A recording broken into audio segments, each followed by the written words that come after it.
जय हिंद दोस्तों, मैं रोहित स्वागत करता हूं आपका अपने YouTube channel math study point में। तो दोस्तों आज के इस वीडियो लेक्चर में हम लोग पढ़ेंगे क्लास 10th का मैथ। ठीक है दोस्तों, तो इसको एक्सरसाइज 3.3।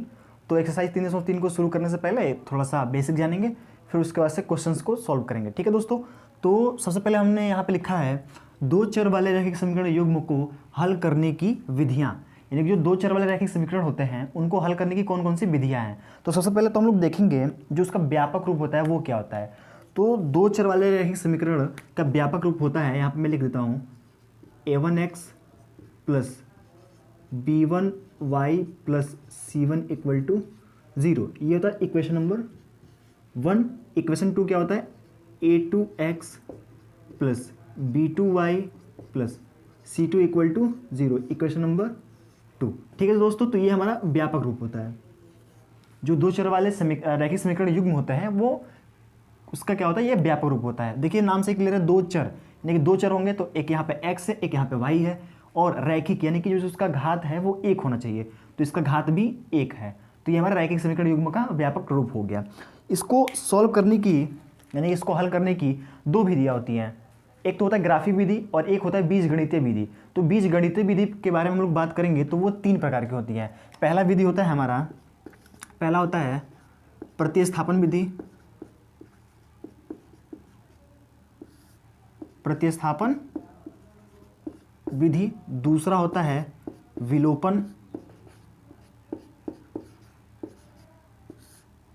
विधि, और तीसरा होता है ब्रज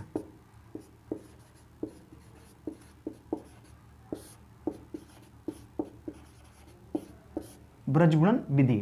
ठीक है दोस्तों, तो ये क्या होता है हमारा किसी भी समीकरण को, रैखिक समीकरण युग्म को हल करने की विधियां होती हैं। तो एक तो हो गया प्रतिस्थापन विधि, दूसरा हो गया विलोपन विधि, तीसरा हो गया ब्रजगुणन विधि। ठीक है दोस्तों, तो इसको सबसे पहले हम लोग प्रतिस्थापन विधि को देखेंगे, एक एग्जाम्पल के थ्रू समझेंगे कि प्रतिस्थापन विधि होती क्या है, फिर उसके बाद से विलोपन विधि को समझेंगे, फिर उसके बाद से ब्रजगुणन विधि को समझेंगे। तो यहाँ पे मैं एक एग्जाम्पल ले लेता हूँ, यहाँ पे मैं एग्जाम्पल एक एग्जाम्पल लेता हूँ। तो एग्जाम्पल दिया है 2x plus 11y, 2x plus 11y equal to 28। ये है समीकरण नंबर 1। ठीक है, समीकरण नंबर 2 दिया है x plus 8y, x plus 8y बराबर 19 दिया है 19। ये समीकरण नंबर 2 हो गया। अब देखिए ये एक क्वेश्चन है हमारा, ये एक क्वेश्चन है।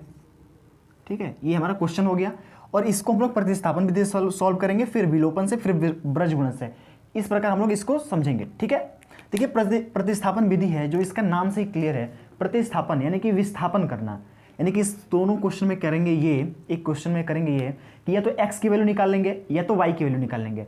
x की वैल्यू निकाल करके समीकरण नंबर दूसरे में पुट कर देंगे, या फिर y की वैल्यू निकालेंगे तो उसको दूसरे वाले इक्वेशन में पुट करके और वहां से उसका वैल्यू निकाल लेंगे। ठीक है, चलिए इसको देख के सॉल्व करते हैं। तो समीकरण नंबर 2 को देखते हैं।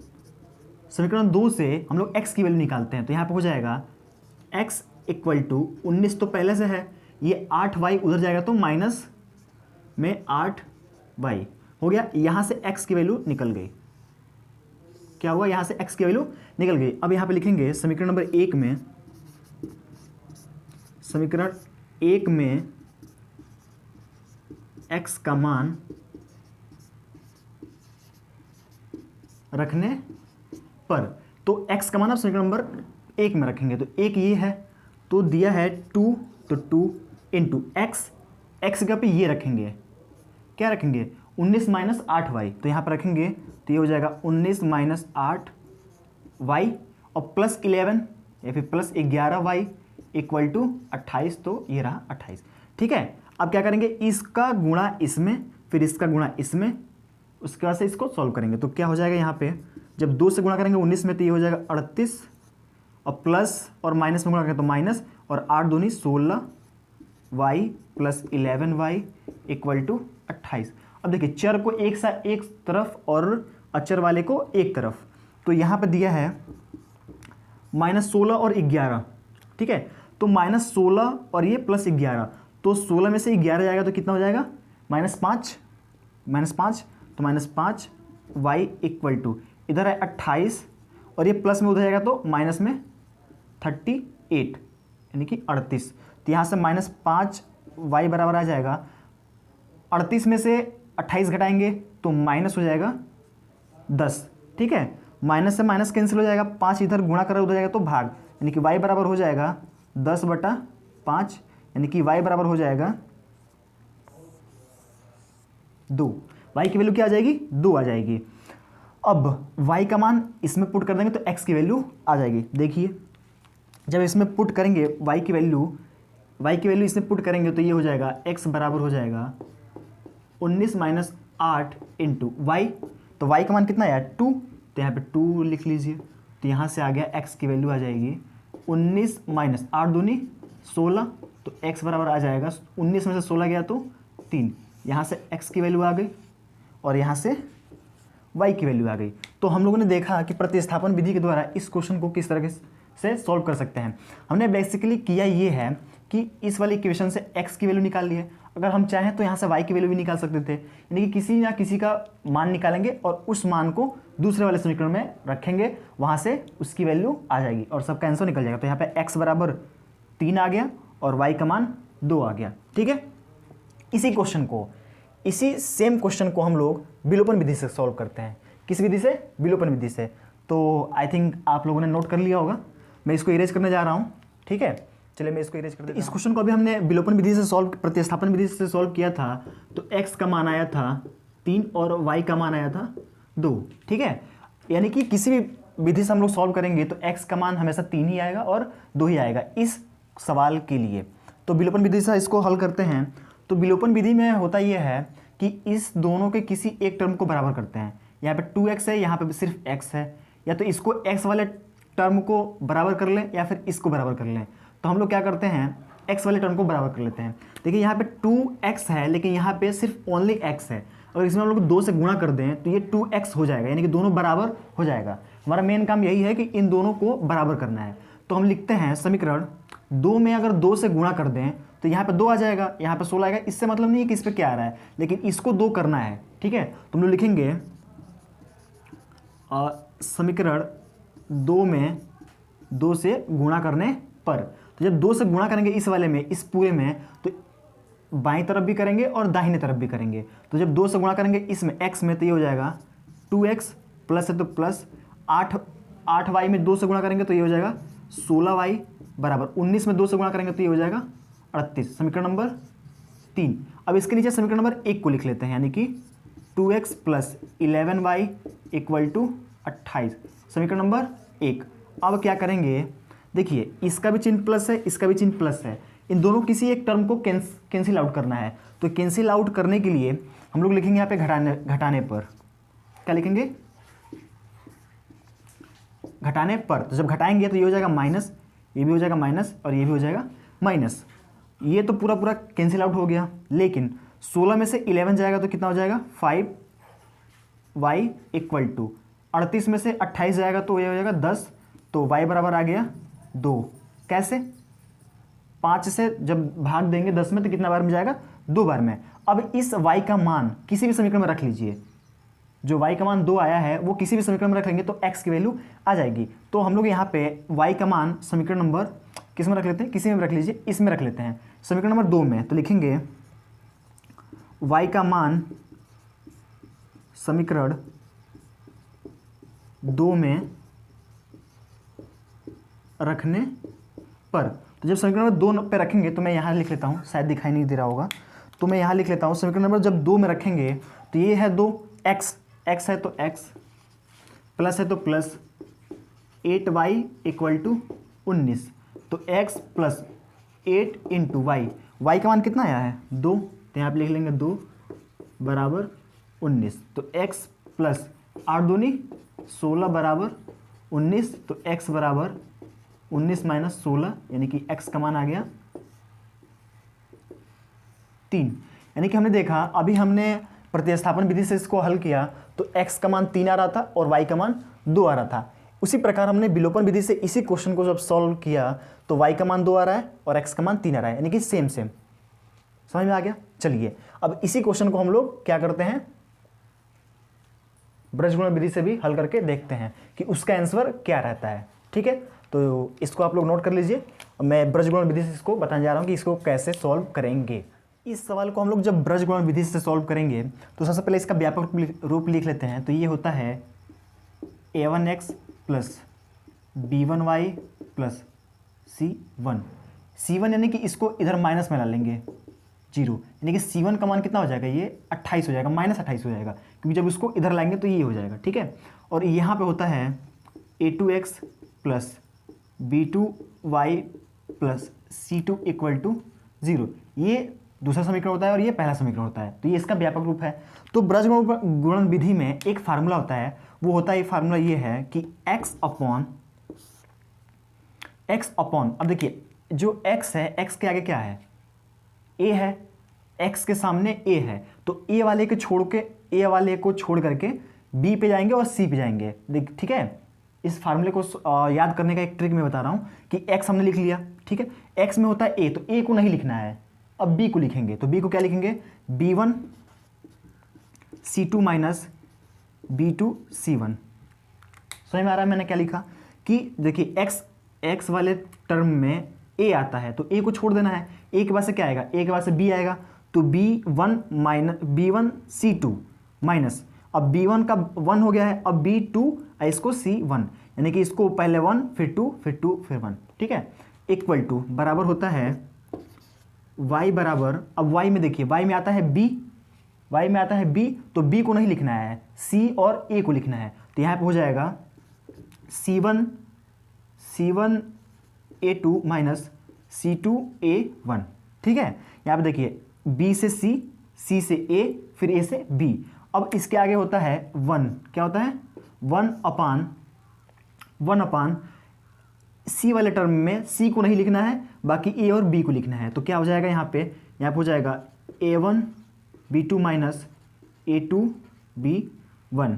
ठीक है, तो ये हमारा एक फार्मूला होता है। इस फार्मूले को मैं एक बार और रिपीट कर देता हूँ। जहाँ x में a आता है तो a को नहीं लिखना है, तो a के बाद से क्या आता है, b आता है, तो b1 c2 minus b2 c1। y वाले में b आता है तो b को नहीं लिखना है, c1 a2 minus c2 a1, और c वाले टर्म में c को नहीं लिखना है, यानी कि a1 b2 minus a2 b1। ठीक है, इसको इससे कंपेरिजन करके इसमें वैल्यू पुट कर देंगे और हमारा आंसर आ जाएगा। तो यहाँ पे चलिए वैल्यू पुट करते हैं।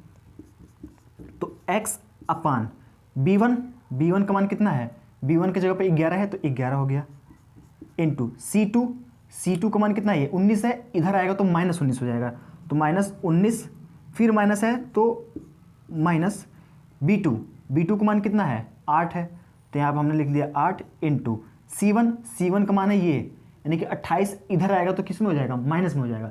देखिए ये है इक्वल टू 0, जब इसको 0 करेंगे तो इसको इधर लाना पड़ेगा, तो ये प्लस में तो इधर माइनस में हो जाएगा, तो c1 की जगह पर कितना जाएगा, -28, तो ये हो गया -28।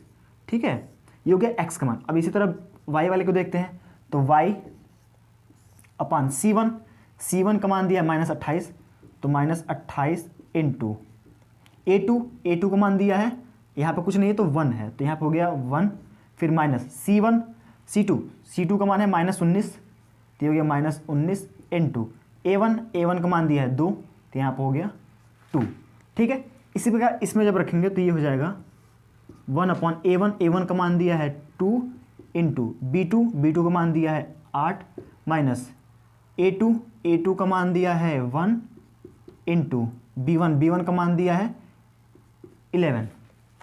इसको जब हम सॉल्व करेंगे तो यहाँ पर हो जाएगा x अपान, इसको सॉल्व करेंगे तो ये -19 और 11 में जब गुणा करेंगे तो 19 और ये हो जाएगा 19, तो 102 209 आएगा।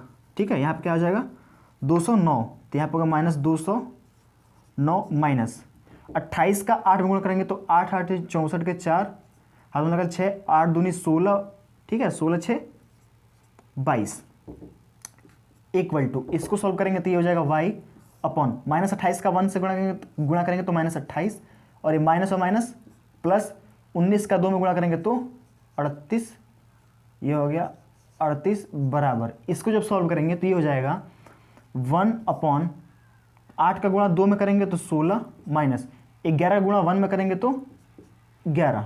ठीक है, अभी यहाँ पे जगह यहाँ पे है, मैं इसी को यहाँ पे कर लेता हूँ। तो देखिए इस वाले को एक बार इसके साथ तो x का मान निकल जाएगा, और इस वाले को एक बार इसके साथ तो y का मान निकल जाएगा। तो मैं इसको और उसको एक साथ ले लेता हूँ, तो यहाँ पे हो जाएगा x अपान, इसको और इसको जब करेंगे, एक मिनट, ये देखिए माइनस है और ये माइनस है, ये प्लस हो जाएगा, ठीक है, ये माइनस है, यहाँ पे माइनस है तो प्लस हो जाएगा।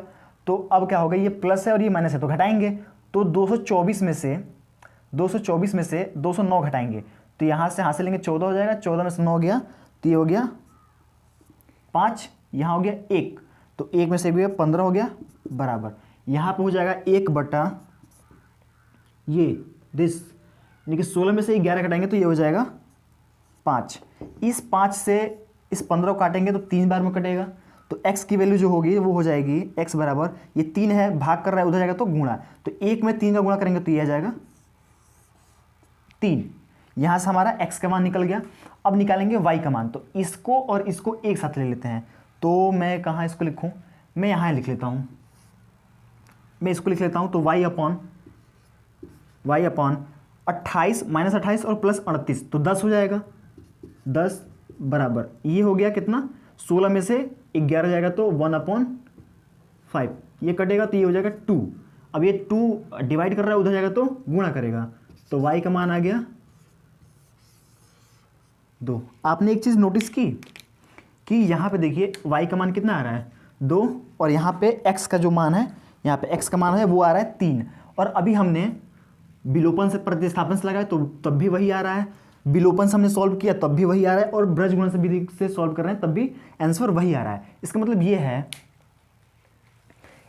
ये है कि विधि कोई सी भी हो, कोई सी भी विधि हम एडॉप्ट कर लें, अपना लें, जो समीकरण दिया है उसका आंसर जो आना है वो सेम आना है। आप ब्रज गुणन विधि से लगाइए, विलोपन से लगाइए, प्रतिस्थापन से लगाइए, लेकिन जो उसका आंसर आने वाला है वो सेम आने वाला है। हमने अभी ये ब्रज गुणन का ये जो फार्मूला है, इस फार्मूले की सहायता से कर लेंगे। थोड़ा सा ये कठिन लग रहा होगा लेकिन कठिन है नहीं, सिर्फ इसमें फार्मूले का ट्रिक है, उसको आप एडॉप्ट करिए, उसके बाद से इसका आंसर आ जाता है। ठीक है दोस्तों, तो इसके ये तो रहा, हमने सीख लिया कि जो रैखिक समीकरण युग्म होते हैं उसको सॉल्व करने की विधि, तो ये 3 विधि होती है, तीनों विधि के बारे में हमने जान लिया। अब इसके पिछले वीडियो में हम लोगों ने एक्सरसाइज 3.3 का क्वेश्चन नंबर 2 तक सॉल्व कर लिया था। इस वीडियो में हम लोग उसके आगे जो भी क्वेश्चंस हैं उसको हम लोग सॉल्व करेंगे। ठीक है दोस्तों, तो चलिए उस क्वेश्चन को देखते हैं, क्वेश्चन नंबर 3 को। ठीक है, तो क्वेश्चन नंबर 3 दिया है कि निम्नलिखित समस्याओं के रैखिक समीकरण युग्म बनाइए और उनके हल प्रतिस्थापन विधि द्वारा हल कीजिए। अभी हमने प्रतिस्थापन, विलोपन और ब्रज गुणन विधि देखा कि किस तरीके से उसको सॉल्व करते हैं। तो पहले कह रहा है कि इसका समीकरण युग्म बनाइए, ठीक है। उसके बाद से जो उसका आंसर है, यानी कि उसको जो हल करने की विधि है, उसमें आप लोग प्रतिस्थापन विधि का हल करिए। ठीक है, तो जो बोर्ड एग्जाम होता है, बोर्ड एग्जाम में कभी कभी नाम लिख करके ही आता है कि प्रतिस्थापन विधि से हल करिए, विलोपन विधि से हल करिए, ब्रज गुणन विधि से हल करिए, तो उसके हिसाब से कर लेंगे। अगर नहीं कहता है तो आपको तीनों में जो आसान लगे, ठीक है, जो आपको ईजी लगे उसको आप लोग यूज़ कर सकते हैं। तो क्वेश्चन नंबर 3 का पहला दिया है कि दो संख्याओं का अंतर 26 है और एक संख्या दूसरी संख्या की 3 गुनी है, संख्या ज्ञात कीजिए। नहीं, वो कौन कौन सी संख्याएं होंगी उसको ज्ञात करिए। तो इस क्वेश्चन को क्या करेंगे, इस टाइप के क्वेश्चंस को, इनको इबारती क्वेश्चन शायद कहते हैं। तो इनको सॉल्व करने के लिए क्वेश्चंस को बार बार पढ़ें और समझे कि ये कहना क्या जाता है। यहाँ पे बात ये आ रही, कह रहा है ये क्वेश्चन कि दो संख्याओं का अंतर, यानी कोई दो संख्या होंगी, उसका जो अंतर होगा वो 26 है। तो मैं लिख लेता हूँ यहाँ पे, माना पहली संख्या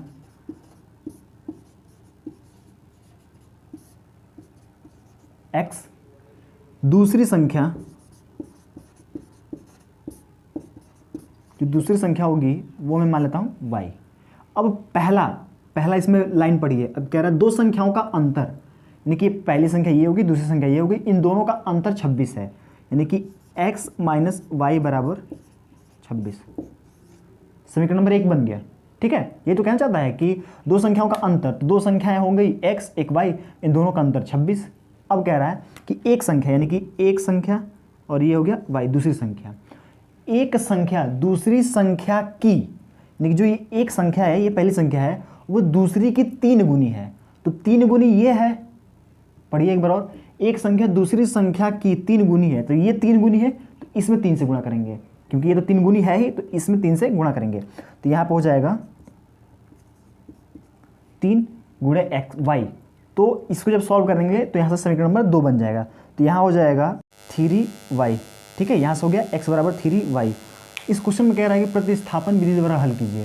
तो जब प्रतिस्थापन विधि द्वारा हल करेंगे तो यह जो x की वैल्यू है वो समीकरण नंबर 1 में पुट कर देंगे, ठीक है। क्या करेंगे, x की वैल्यू समीकरण नंबर 2 में पुट करेंगे। तो यहाँ पे लिखेंगे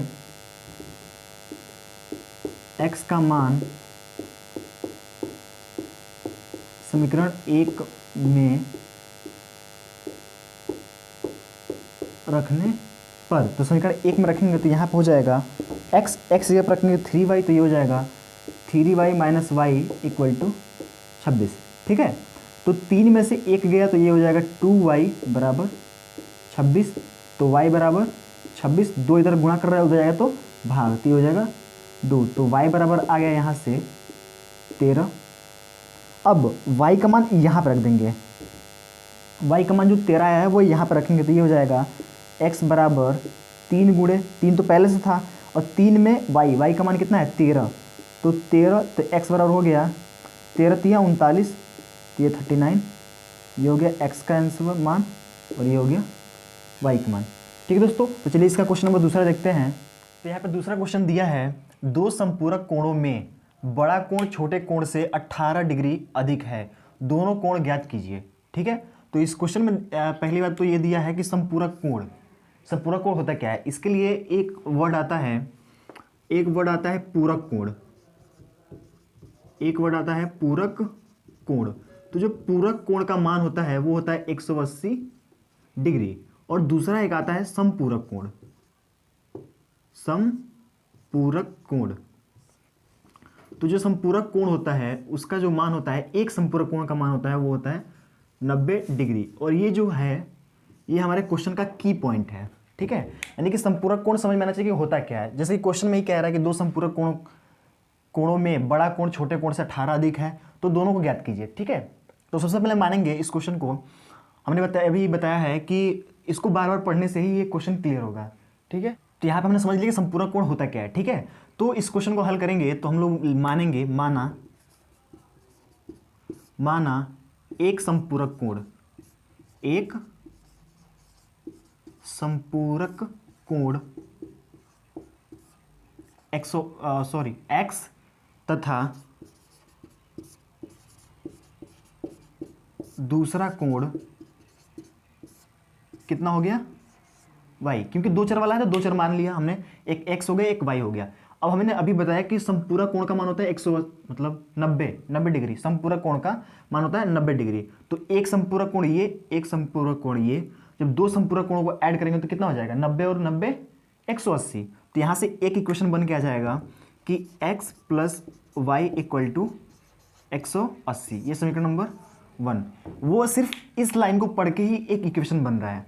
कैसे, देखिए दो संपूरक कोणों में बड़ा कोण, संपूरक कोण कह रहा है तो दो संपूरक कोण है, यानी कि एक संपूरक कोण फिर दूसरा संपूरक कोण, दोनों को ऐड करेंगे तो आ गया 180, ठीक है।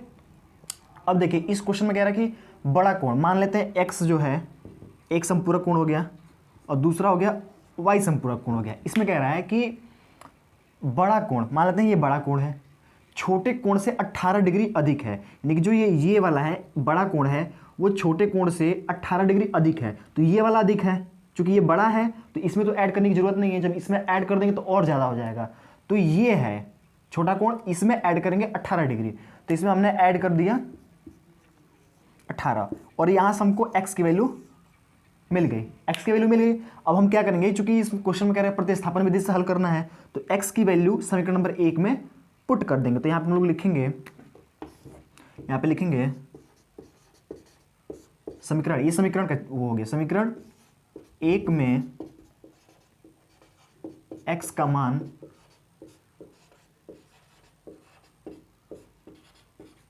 रखने पर, x का मान रखने पर, तो इसमें जब रखेंगे तो ये हो जाएगा x की जगह पे क्या हो जाएगा y प्लस 18 प्लस, पहले से y है तो पहले से y इक्वल टू 180, ठीक है। और जब इसको सॉल्व करेंगे तो यहाँ से हो जाएगा y और y 2y और 18 प्लस में उधर जाएगा तो माइनस में, तो 180 माइनस 18। ठीक है, अब देखिए 2y इक्वल टू, इसमें से 18 घटाएंगे तो कितना हो जाएगा, ये हो जाएगा 2 और ये हो जाएगा 7 तो 6 हो गया और ये 162। ठीक है, कितना हो गया 162। अब ये 2 डिवाइड कर रहा है, मतलब सॉरी मल्टीप्लाई कर रहा है, उधर जाएगा तो डिवाइड करेगा, तो y बराबर हो जाएगा 162। तो y का मान आ गया यहाँ से 2 से काटेंगे तो 2 अटे 16 और 2 एकम 2, 81 डिग्री y का मान आ गया। अब इस y का मान इसमें पुट कर देंगे तो यहाँ हमारा क्या आ जाएगा, x का मान आ जाएगा। तो यहाँ अगर पुट करेंगे y का मान तो हो जाएगा x बराबर y यानी कि 81, y का मतलब 81 डिग्री प्लस 18, तो ये हमारा हो जाएगा 8 और 1 9 और 8 और 1 9, 99 डिग्री। तो x का मान आ जाएगा 99 डिग्री और y का मान आ जाएगा 81 डिग्री। यानी जो दो संपूरक कोण हैं वो कोण कौन सा है, एक तो है 81 और दूसरा है 99 डिग्री। ठीक है दोस्तों, तो चलिए इसी तरह क्वेश्चन नंबर तीसरा देखते हैं। तीसरा क्वेश्चन कह रहा है कि एक क्रिकेट टीम के कोच ने 7 बल्ले तथा 6 गेंद 3800 रुपये में खरीदा। बाद में उसने 3 बल्ले तथा 6 गेंदे 1750 में खरीदे।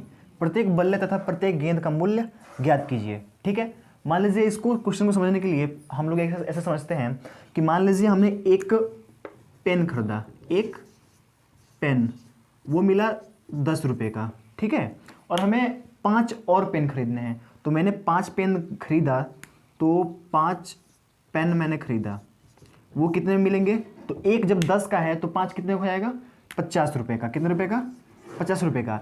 बेसिकली हमने किया क्या है कि 5 गेंदें खरीदनी है, कितनी मतलब सॉरी 5 पेन खरीदना है, तो गेंद में हमने 5 से मल्टीप्लाई कर दिया और जो उसका रेट था उसमें भी 5 से मल्टीप्लाई कर दिया, तो क्या आ गया 5 से तो 5 गेंद आ गए और इसका मल्टीप्लाई कर दिया तो हमने उसका मूल्य निकाल लिया। बात समझ में आ रही है कि अगर एक पेन खरीदना है, एक पेन का मूल्य 10 रुपये है, तो 5 पेन का मूल्य कैसे हो जाएगा 50 रुपये। कैसे कि इसमें 5 से मल्टीप्लाई कर दिया तो इसका जो मूल्य है उसमें भी 5 से गुणा कर देंगे।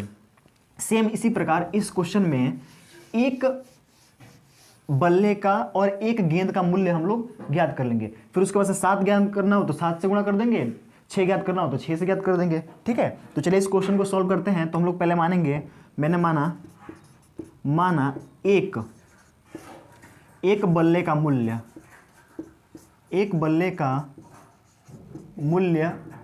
x रुपये। ठीक है, तथा एक गेंद का मूल्य हमने मान लिया y रुपये। ठीक है, तो एक बल्ले का मूल्य हो गया x रुपये और गेंद का मूल्य हो गया y रुपये। ठीक है, अब क्वेश्चन को पढ़ते हैं और इक्वेशन को बनाते हैं। पहला कह रहा है कि 7 बल्ले, तो 7 एक बल्ले का मूल्य का x रुपये है, तो 7 बल्ले का मूल्य कितना हो जाएगा, तो मूल्य हो जाएगा 7x। फिर 6 गेंदे, तो गेंद वाला कितना है y है, तो y में 6 से गुणा कर देंगे तो 6y हो गया। इन दोनों का मूल्य यानी कि इन दोनों को खरीदने में जो पैसा लगा यानी कि जोड़ने पे कितना आ रहा है 3800 रुपये, तो ये हो गया 3800 रुपये। ये बन गया हमारा इक्वेशन फर्स्ट। ये पहली लाइन पढ़ के, मतलब यहाँ तक हमने पढ़ा तो एक इक्वेशन बन गया। दूसरी लाइन पढ़ते हैं। दूसरा लाइन कह रहा है कि उसने 3 बल्ले, तो बल्ले का मूल्य कितना है x रुपये, एक का, तो 3 का कितना हो जाएगा 3x, यानी कि 3x प्लस 5 गेंदे, तो एक गेंद का मूल्य है y रुपये, तो 5 का हो जाएगा 5y बराबर इन दोनों को कितना पैसा देना पड़ रहा है 1750 रुपये, तो ये हो गया 1750 रुपये। ये हो गया इक्वेशन नंबर 2। ठीक है, अब इस इक्वेशन को हम लोग क्या करेंगे, सॉल्व करेंगे और हमारा आंसर आ जाएगा। ठीक है, इस वाले इक्वेशन से हम लोग क्या करते हैं, x की वैल्यू निकालते हैं। तो चलिए यहाँ से x की वैल्यू निकालेंगे।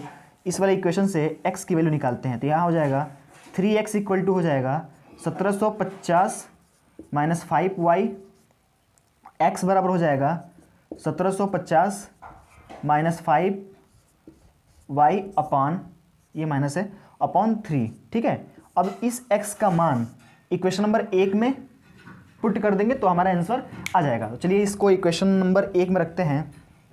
तो यहाँ से हमारा हो जाएगा, दिया है 7x, तो 7 इंटू x का मतलब ये पूरा, तो ये हो जाएगा 1750 माइनस 5y अपॉन 3, ठीक है, प्लस 6y, तो प्लस 6y इक्वल टू 38 रुपये, यहाँ हो जाएगा इक्वल टू 3800 रुपये। शायद आपको दिख नहीं रहा होगा, चलिए मैं 3800 मैंने लिखा है वे वैसा कर लेता हूँ। अब इसका मल्टीप्लाई करेंगे तो सबका अंदर अंदर मल्टीप्लाई कर लेंगे और इसको डिवाइड कर लेंगे, ठीक है। तो चलिए इसका मल्टीप्लाई करते हैं।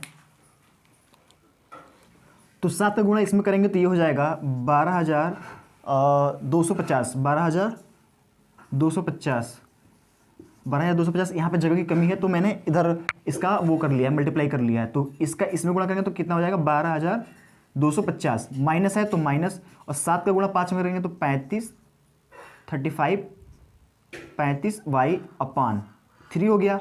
यहाँ पे प्लस हो गया 6y इक्वल टू 3800, ठीक है, 3800 हो गए। अब देखिए ये है, इसका एलसीएम करके इसको भी इसी में ले लेंगे तो यहाँ पे हो जाएगा, इसको जब इसी में लेंगे तो ये हमारा हो जाएगा 12,250 minus 35y plus 36 18y equal to, ये इधर भाग कर रहा है उधर जाएगा तो गुणा, यानी कि 3800 गुणे 3, ठीक है। अब यहाँ पे देखिए ये प्लस में उधर जाएगा तो माइनस में, और ये जब घटाएंगे तो ये हो जाएगा 35y में से 18 घटाएंगे तो ये हो जाएगा, यहाँ हो जाएगा 7, यहाँ पे हो जाएगा 7 और यहाँ पे हो जाएगा 1, 17 माइनस 17 हो जाएगा, ठीक है। 17y इक्वल टू, इसका जब गुणा करेंगे तो ये हो जाएगा 0 0 और 8 3 का 24 कर 4 हासिल 2 और 3 3 का 9 और 9 और 2 11, ये हो जाएगा माइनस 12,250, ठीक है, 12,250। तो अब यहाँ पे मैं कर लेता हूँ, तो यहाँ पे हो जाएगा y equal to minus 17y equal to, इसको जब इसमें से घटाएंगे तो ये बड़ा है ये छोटा है, तो जब घटाएंगे तो माइनस का चिन्ह आ जाएगा, तो इसको उल्टा घटाएंगे तो 0 में से 0 गया 0, 5 में से 0 गया 5, यहाँ 2 हो गया, 2 में से 4 गया नहीं जाएगा तो इसे हासिल लेंगे, 12 12 में से 4 गया 8, यहाँ पर होगा 1, 1 से 1 गया 0, यानी कि 850 माइनस 850 कितना आ गया माइनस 850, माइनस से माइनस कैंसिल आउट हो जाएगा। अब y का मान हो जाएगा, जब 17 से भाग देंगे 1850 में तो हमारा आएगा, तो यहाँ पे हमारा आएगा 50, 17 पचे 85, 5 यानी कि 50, तो यहाँ से हमारा आ गया y का जो मान आ गया, y का मान आ गया हमारा हो गया 50। अब इस 50 को हम लोग या तो इसमें रख लेते हैं या फिर इसमें रख लेते हैं, ठीक है। थोड़ी सी जगह की कमी है तो मैं क्या करता हूँ, इसको मैं इरेज कर देता हूँ और समीकरण नंबर 1 में रख लेते हैं या फिर समीकरण नंबर 2 में रख लेते हैं, किसी में रखेंगे कोई दिक्कत की बात नहीं। हम समीकरण नंबर इसमें रख लेते हैं 3 में 2 में, समीकरण नंबर 2 में y का मान रखने पर। तो मैं इसको यहाँ पे इरेज करने जा रहा हूँ, आप लोग इसको नोट करिए, मैं इसको इरेज करता हूँ, ठीक है। तो देखिए y का मान समीकरण नंबर 2 में रखने पर हम यहाँ पे लिख लेंगे y का मान समीकरण 2 में रखने पर, समीकरण नंबर 2 में रखने पर 2 क्या है 3x, तो 3x प्लस 5y, देखिए 5y तो 5 है तो 5 और y की जगह पर रख लेंगे हम लोग 50 बराबर हो जाएगा 1750, ठीक है। जब इसको सॉल्व करेंगे तो ये हो जाएगा 3x प्लस 50 का 5 गुणा करेंगे तो 50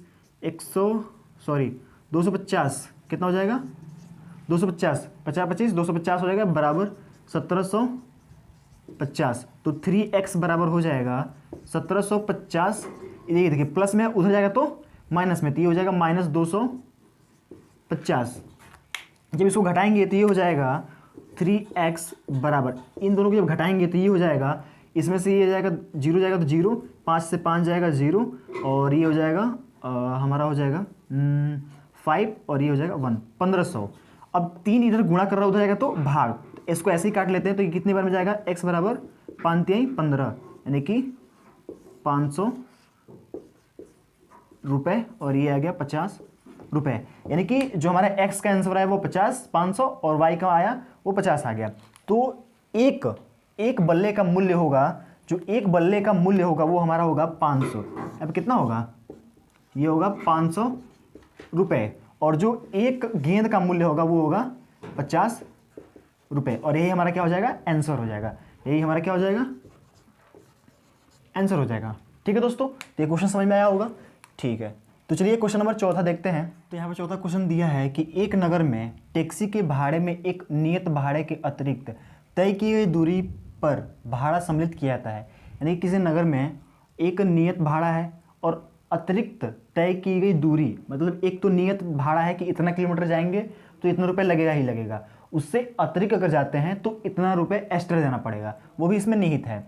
तो वह कह रहा है कि 10 किलोमीटर दूरी के लिए भाड़ा 105 रुपये है तथा 15 किलोमीटर भाड़ा दूरी के लिए जो भाड़ा है वो 155 रुपये है। नियत भाड़ा तथा प्रति किलोमीटर भाड़ा क्या है। एक व्यक्ति को 25 किलोमीटर दूरी तय करना है तो उसको कितना रुपये देना पड़ेगा, कितना रुपये भाड़ा पे करना पड़ेगा। तो इस क्वेश्चन में जो देखिए, इस टाइप के क्वेश्चन में क्या होता है कि जो पूछता है उसी को हम लोग वेरिएबल मान लेते हैं। ठीक है, तो हम लोग क्या करेंगे, नियत भाड़ा तथा प्रति किलोमीटर भाड़ा को x तथा y मान लेंगे। ठीक है दोस्तों, तो चलिए हम लोग मान लेते हैं। हमने माना नियत भाड़ा x रुपये, तो पे करना ही करना है, तथा अतिरिक्त भाड़ा या फिर प्रति किलोमीटर भाड़ा हमने मान लिया y रुपये। ठीक है, अब देखिए पहली स्थिति क्या बनेगी कि 10 किलोमीटर दूरी जाने के लिए तो x, तो जो नियत भाड़ा है वो तो देना ही देना है, प्लस एक्स्ट्रा देना है, तो वो हो जाएगा हमारा x प्लस। अब देखिए अभी इसके पिछले क्वेश्चन में हमने कहा था कि जैसे 10 किलोमीटर एक्स्ट्रा देना है तो अतिरिक्त भाड़ा प्रति किलोमीटर भाड़ा कितना है y, और 10 किलोमीटर जा रहे हैं तो एक का y है तो 10 का क्या हो जाएगा, 10y हो जाएगा। तो यहाँ पर हो गया 10y इक्वल टू 105 रुपये उनको क्या करना पड़ रहा है, पे करना पड़ रहा है। ठीक है, उसी प्रकार दूसरा इक्वेशन बनेगा 15 किलोमीटर के लिए, तो ये तो 10 किलोमीटर के लिए हो गया। अब 15 किलोमीटर के लिए तो x रुपये तो पे करना ही करना है, प्लस 15 1 किलोमीटर के लिए y रुपये, तो 15 किलोमीटर के लिए 15y इक्वल टू 155 रुपये। इक्वेशन नंबर 2, यहाँ से इक्वेशन नंबर 2 बन गया। अब देखिए ये कह रहा है कि इस क्वेश्चन को जब हम सॉल्व करेंगे तो यहाँ पे हम लोग इसको यहाँ से x की वैल्यू निकालते हैं, क्योंकि हमको प्रतिस्थापन विधि से हल करना है। तो यहाँ से x की वैल्यू निकालेंगे तो यहाँ पे हो जाएगा x इक्वल टू 155 और माइनस 15y। ठीक है, यहाँ से हमारा x की वैल्यू निकल के आ गई। अब क्या करेंगे, x की वैल्यू समीकरण नंबर 1 में पुट कर देंगे। तो यहाँ पर हम लोग लिखेंगे समीकरण 1 में x का मान रखने पर, तो जब x का मान इसमें रखेंगे तो ये हो जाएगा 155 minus 15y plus 10y equal to 105। ठीक है, अब देखिए 155 और ये 10, इन दोनों को जब सॉल्व करेंगे तो 15y प्लस 10y, तो 15 में से 10 गया 5, तो ये हो गया 5y, लेकिन माइनस में, क्योंकि माइनस वाला बड़ा है तो यहाँ पर हो गया माइनस 5y बराबर 105 माइनस 155। तो 155 बड़ा है, 105 छोटा है, तो बड़े में से जब छोटे को घटा दें तो माइनस चिन्ह आ जाता है। तो मैं यहाँ पे लिख लेता हूँ इसको, तो जब इसको यहाँ लिखूंगा तो यहाँ हो जाएगा माइनस 5y इक्वल टू 105 में से 155 को घटाएंगे तो ये हो जाएगा माइनस 50। क्या हो जाएगा, माइनस 50। 5 से काटेंगे तो ये हो जाएगा 10 बार में, और माइनस से माइनस प्लस हो जाएगा, तो ये हो जाएगा y बराबर 10। तो y की वैल्यू आ गई 10। अब इस y की वैल्यू को हम कहीं भी पुट कर सकते हैं, यहाँ पुट कर लें, यहाँ पुट कर लें, तो हम लोग समीकरण 1 में ही पुट कर लेते हैं। तो अब हम लिखेंगे y का मान समीकरण 1 में रखने पर, तो समीकरण नंबर 1 में रखेंगे तो क्या हो जाएगा, x प्लस 10 इंटू 10 दिया है गुणे y का मान कितना है 10 इक्वल टू 105। तो x बराबर क्या हो जाएगा 105 माइनस, इन दोनों को जब सॉल्व करेंगे तो 100 में जब 10 का 10 में गुणा करेंगे तो 100 होगा, और इधर प्लस में उधर आएगा तो माइनस में, तो माइनस ये हो गया 100। तो x का मान आ गया यहाँ पे 5, यानी कि जो नियत भाड़ा है वो 5 रुपये है। x का मतलब क्या है कि जो नियत भाड़ा है वो 5 रुपये है, और जो प्रति किलोमीटर भाड़ा है वो 10 रुपये है। ठीक है, तो यहाँ से हमारा नियत भाड़ा और प्रति किलोमीटर भाड़ा हमने ज्ञात कर लिया। लेकिन यह पूछ रहा है कि एक व्यक्ति को 25 किलोमीटर दूरी तय करनी है, यानी कोई व्यक्ति है, उसको उसी शहर में क्या करना है कि 25 किलोमीटर की दूरी तय करनी है, तो उसको कितना रुपये पे करना पड़ेगा, तो x रुपये तो उसको पे करना ही करना है। अगर इस सिचुएशन की बात करें 25 किलोमीटर की, तो x रुपये तो देना ही देना है, प्लस 25y, बस इसको सॉल्व कर लेंगे आ जाएगा आंसर। जैसे कि हमने यहाँ पे किया था x तो देना ही देना है, प्लस 10 किलोमीटर के लिए 10y, 15 किलोमीटर के लिए 15y, इसी प्रकार 25 किलोमीटर के लिए 25y। अब यहाँ पे हम बस सिर्फ वैल्यू रखेंगे और यहाँ से x इसका आंसर आ जाएगा। तो जब हम रखेंगे x का मान आया 5, तो ये हो गया 5 प्लस 25 है तो 25 गुणे y का मान कितना है 10, यहाँ से तो यहाँ से लिख दिया 10, तो ये हो जाएगा 5 प्लस 25 का गुणा 10 में करेंगे तो 250, और दोनों को ऐड करेंगे तो आ गया 255 रुपये, और यही हमारा क्या हो जाएगा आंसर, ये हो जाएगा आंसर और ये हो जाएगा आंसर। ठीक है, यानी कि अगर किसी व्यक्ति को 25 किलोमीटर दूरी जाना है तो उसको 255 रुपये पे करना पड़ेगा। ठीक है, तो इस टाइप के क्वेश्चंस के लिए पहले हम ये वाला प्रोसीजर अपनाते हैं। ठीक है, तो क्वेश्चन नंबर 4 समझ में आया होगा। और ठीक है, अगर आपको हमारा एफर्ट, अगर हम मेहनत कर रहे हैं, हमारा एफर्ट दिख रहा है, तो एक लाइक जरूर करिएगा। ठीक है, चलिए क्वेश्चन नंबर 5वां देखते हैं। तो 5वां क्वेश्चन कह रहा है कि यदि किसी भिन्न के अंश तथा हर दोनों में 2 जोड़ दिया जाए तो वह 9/11 हो जाती है। यदि अंश और हर दोनों में 3 जोड़ दिया जाए तो वही भिन्न 5/6 हो जाती है। वह भिन्न ज्ञात कीजिए। ठीक है, तो इसमें क्या करना है, एक भिन्न ज्ञात करना है, और उसमें कुछ कंडीशन दिया कि क्या जोड़ने पे क्या प्राप्त हो रहा है और क्या घटाने पे क्या प्राप्त हो रहा है। ठीक है, तो चलिए हम लोग मानते हैं। और भिन्न में हमको पता है कि भिन्न का जो ऊपर वाला हिस्सा होता है, भिन्न मतलब बट्टा, तो जो बट्टा में ऊपर वाला मान होता है उसको अंश कहते हैं और नीचे वाले को हर कहते हैं। तो सबसे पहले हम लोग मान लेते हैं, माना भिन्न का अंश, भिन्न का जो अंश है उसको हम लोग x मान दे रहे हैं, और तथा जो हर है हम उसको क्या मान रहे हैं, y मान रहे हैं। तो प्राप्त भिन्न क्या होगी, प्राप्त जो भिन्न होगा वो क्या होगा, अंश बटा हर, तो अंश बटा हर, तो अंश हमारा x है और ये हो जाएगा y। ठीक है, अब देखिए कंडीशन नंबर फर्स्ट, जो स्थिति पहली है वो क्या कह रही है कि अंश तथा हर दोनों में 2 जोड़ दिया जाए, यानी कि x में भी 2 जोड़ दें तथा y में भी 2 जोड़ दें, तो क्या हमको प्राप्त होता है 9/11, यानी कि 9/11 प्राप्त होता है। तो एक तो ये इक्वेशन हो गया, तो इसको सॉल्व करेंगे तो 11 का गुणा इसमें कर लेंगे, इसका गुणा इसमें, तिरछा तिरछी गुणा करेंगे, क्रॉस मल्टीप्लाई, तो इसका इसमें गुणा करेंगे तो ये हो जाएगा 11x प्लस 22 बराबर 9 का गुणा y में करेंगे तो 9y प्लस 18, इसको इधर बुलाएंगे तो ये हो जाएगा 11x minus 9y equal to 18 minus 22, यानी कि 11x माइनस 9y बराबर, इसको इसमें से घटाएंगे तो क्या हो जाएगा -4, समीकरण नंबर 1। ठीक है, यहाँ से हमारा समीकरण नंबर 1 बन गया। अब दूसरी स्थिति कह रहा है इसमें, दूसरी स्थिति कि अंश तथा हर में 3 जोड़ दिया जाए, यानी कि x में भी 3 जोड़ दें और y में भी 3 जोड़ दें, तो हमको क्या प्राप्त होता है 5/6, क्या प्राप्त होता है 5/6, तो 5 और बटा 6, 6 का गुणा मल्टीप्लाई क्रॉस मल्टीप्लाई, तो जब क्रॉस मल्टीप्लाई करेंगे तो यहाँ पे हो जाएगा हमारा 6x प्लस 36 बराबर 5y प्लस 5 3 15, इसको उधर भेजेंगे, इसको इधर बुलाएंगे, तो ये हो जाएगा 6x minus 5y equal to 15 minus 18। यहाँ से हम लोग क्या करते हैं, x की वैल्यू निकाल लेते हैं। चलिए x की वैल्यू निकालते हैं यहाँ से, तो ये हो जाएगा 6x इक्वल टू, इसको इसमें से घटाएंगे तो ये होगा -3, और ये इधर माइनस में उधर जाएगा तो प्लस में, ये माइनस में उधर जाएगा तो प्लस में, तो 5y, और इसको घटाएंगे तो यह हो जाएगा -3, तो x बराबर हो जाएगा 5y माइनस 3 बटा 6। यहाँ से हमारी x की वैल्यू निकल के आ गया। ठीक है, अब इस x का मान हम क्या करेंगे, समीकरण नंबर 1 में रख देंगे। तो जब समीकरण नंबर 1 में रखेंगे तो यहाँ से हमारा हो जाएगा, ये हो गया 11 इंटू एक्स, एक्स की जगह कितना है ये है, तो इसको रख लेंगे तो 5y माइनस 3 अब बटा 6, फिर माइनस है तो -9y इक्वल टू -4। जब इसको सॉल्व करेंगे तो ये हो जाएगा, इसका गुणा अंदर कर लेते हैं, मतलब इसके पूरे में, तो इसका गुणा इसमें करेंगे तो ये हो जाएगा 55y माइनस 33 बटा 6 minus 9y equal to minus 4।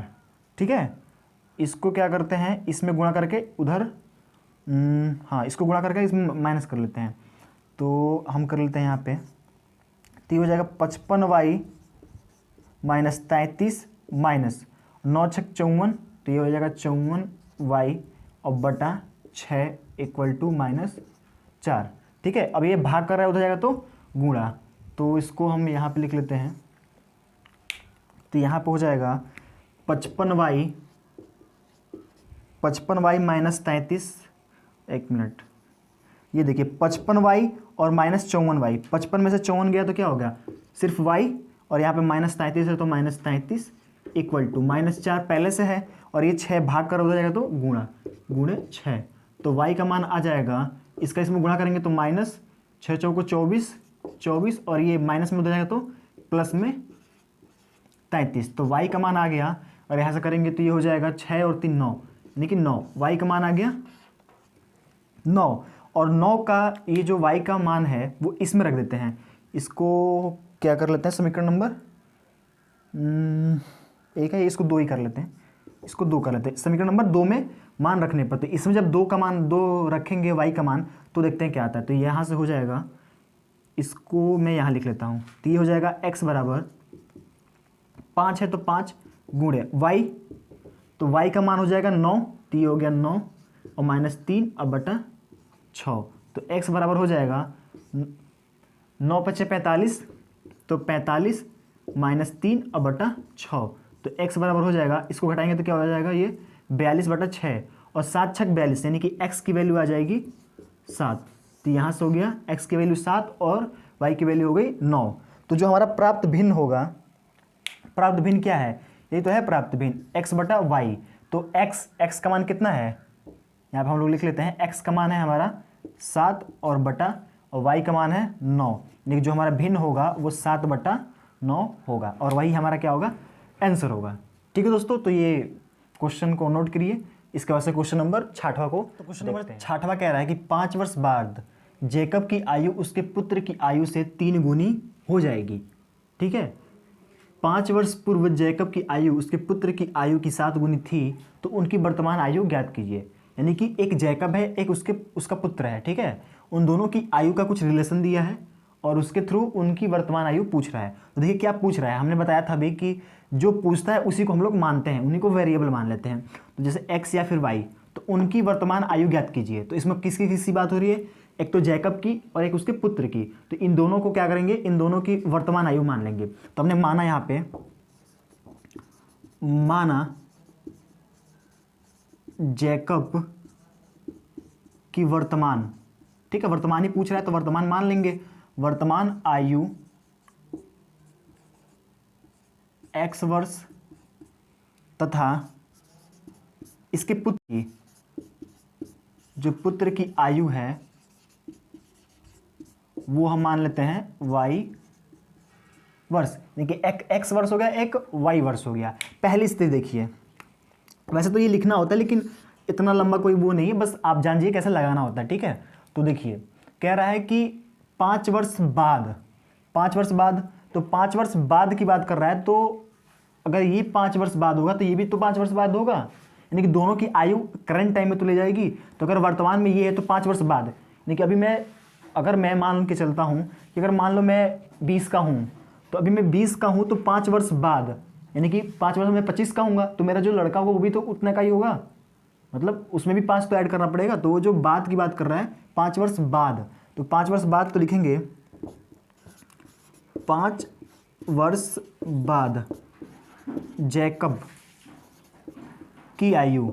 ठीक है, जैकब की आयु क्या हो जाएगी, जैकब की आयु हो जाएगी x प्लस 5। इसी प्रकार पुत्र की आयु हो जाएगी